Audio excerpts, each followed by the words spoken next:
اعوذ باللہ من الشیطان الرجیم بسم اللہ الرحمن الرحیم نحمدہ و نصلی علی رسول الکریم السلام علیکم ورحمۃ اللہ وبرکاتہ۔ آج ہمارا موضوع ہے 100 سرخ اونٹ بطور انعام۔ سراقہ بن مالک قریش کے قبیلہ بنی مدلج کا رئیس اور مشہور جنگجو تھا۔ اس کا بیان بخاری شریف میں 3906 حدیث نمبر میں ہے کہ نبی اکرم صلی اللہ علیہ وسلم کے مکہ سے ہجرت کرنے کے بعد ابو جہل نے اعلان کیا کہ جو شخص آپ صلی اللہ علیہ وسلم کو پکڑ کر لائے گا اسے 100 سرخ اونٹ انعام میں دیے جائیں گے۔ بہت سے لوگوں کی طرح میں بھی اس بھاری انعام کے لالچ میں سرگرداں تھا۔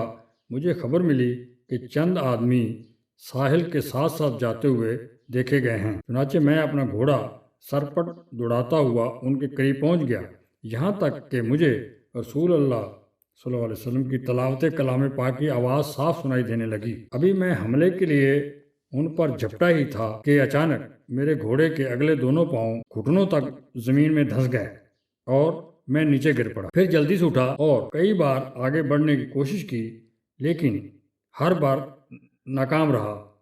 وہی ہوتا کہ گھوڑے کے اگلے پاؤں دھنس جاتے، میں گر پڑتا۔ آخر میں سمجھ گیا کہ ان کی حفاظت اللہ کی منشا ہے۔ چنانچہ اپنا میں نے ارادہ ترک کیا اور اسلحہ پھینک کر، یعنی جو تلوار وغیرہ جو بھی سامان تھا میرے پاس، نیزہ پھینک کر خالی ہاتھ حضور اکرم صلی اللہ علیہ وسلم کی خدمت میں حاضر ہو کر معافی کا طلبگار ہوا۔ پھر میں نے اپنی سواری اور زاد راہ دینا چاہا، لیکن نبی پاک صلی اللہ علیہ وسلم نے قبول نہ فرمایا۔ صرف اتنا حکم فرمایا کہ اے سراقہ، ہمارے بارے میں رازداری سے کام لینا۔ میں نے عرض کیا حضور صلی اللہ علیہ وسلم، مجھے پروانہ عمل لکھ دیں۔ آپ صلی اللہ علیہ وسلم نے عامر بن فہیرہ رضی اللہ عنہ کو حکم دیا۔ چنانچہ انہوں نے جب وہ پیمانہ لکھ کر مجھے دیا تو میں وہ لے کر واپس آ گیا۔ راستے میں جو لوگ حضرت صلی اللہ علیہ وسلم کی تلاش میں اس طرف آتے تو میں کہتا ادھر تو میں دیکھ چکا ہوں، تم لوگ کسی اور طرف ڈھونڈو۔ اس واقعہ کے 8 سال بعد جب مکہ فتح ہوا تو سراقہ نے اس وقت اسلام قبول کیا، تو وہ پروانہ امن جو اس نے اس وقت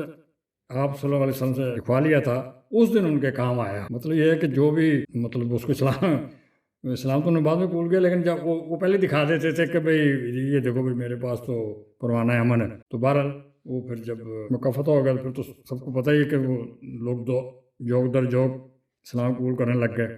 تو اس موقع پر حضور اکرم صلی اللہ علیہ وسلم نے فرمایا اے سراقہ، اس وقت تیری کیا شان ہوگی جب تو کسرا کے کنگن پہنے گا۔ یعنی یاد رکھیں کہ کسرا اس وقت super power Iran super power تھا، وہ یعنی اس کا جو حاکم تھا وہ کسرا کہلاتا تھا۔ تو آپ نے جب یہ خوشخبری سنائی کہ اے سراقہ، اس وقت تیری کیا شان ہوگی جب تو کسرا کے کنگن پہنے گا، تو بہرحال آپ پردہ فرما گئے۔ اور بعد میں سیدنا عمر فاروق رضی اللہ عنہ کے دور خلافت میں جب ایران فتح ہوا تو کسرا کے سونے کے کنگن، تاج اور کمر پٹا امیر المومنین کی خدمت میں پیش کیا گیا۔ اور بھی بہت سارا سامان آیا، لیکن یہ چیزیں اسپیشل حضرت عمر فاروق رضی اللہ عنہ کی خدمت پیش کی گئیں۔ آپ رضی اللہ عنہ نے حضرت سراقہ رضی اللہ عنہ کو بلایا اور یہ چیزیں انہیں پہنا کر فرمایا ہاتھ اٹھاؤ اور کہو تعریف ہے اس خدا کی جس نے یہ چیزیں اس کسرا بن ہرمز سے چھین لیں جو یہ کہتا تھا کہ میں لوگوں کا رب ہوں، اور ان چیزوں کو بنی مدلج کے ایک بدو سراقہ بن مالک بن جیسم کو پہنا دی۔ سبحان اللہ۔ یہ حضرت عمر فاروق رضی اللہ عنہ کا مطلب آنے والے قیامت تک کے نسلوں کو یہ بتانا تھا کہ جو سرکار نے فرما دیا تھا کیسا وہ حق تھا، وہ کیسا حق نکلا اور کیسا وہ پورا ہوا۔ تو یہ حضرت بخاری شریف کے حدیث نمبر 3906 میں جو ہے یہ سارا واقعہ اس کا درج ہے سراقہ بن مالک کا۔ اور اللہ تعالیٰ ہمیں بھی صحابہ کرام جیسی محبت آپ صلی اللہ علیہ وسلم سرکار کی اور اللہ کی محبت عطا فرمائے، زندہ رکھے تو اسی محبت میں، مارے تو اسی محبت میں، اور کل اٹھائے تو اسی محبت میں۔